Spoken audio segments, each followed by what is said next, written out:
నమస్కారం అండి. ఈనాటి కమ్మని కథ పేరు రామయ్య ఆవు. రామయ్య దగ్గర ఒక ఆవు ఉండేది. అది దండిగా పాలు ఇచ్చేది. ఆవును ఎంతో శ్రద్ధగా మేత కుడితి పెట్టి జాగ్రత్తగా చూసుకునేవాడు.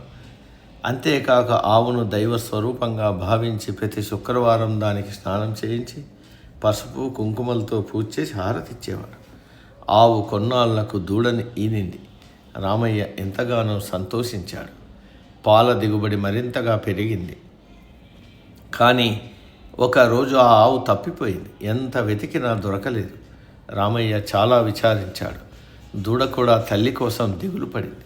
దాంతో రామయ్య ఒక ఉపాయం ఆలోచించి, నా ఆవు తప్పిపోయింది, దాన్ని తెచ్చిచ్చిన వాళ్లకు దూడను కూడా ఇచ్చేస్తాను అని దండోర వేయించాడు.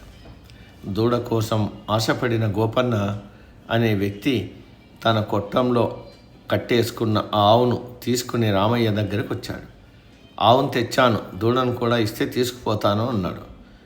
దూడను గుర్తుపట్టిన ఆవు గోపన్నను ఒక్క తన్ను తన్ని దూడ దగ్గరకు పరిగెత్తింది. నడుము విరిగిన గోపన్న లబో దిబ్బమన్నాడు. రామయ్య తన ఆవు తనకు దక్కినందుకు, దూడకు తల్లికి దొరికినందుకు సంతోషించారు.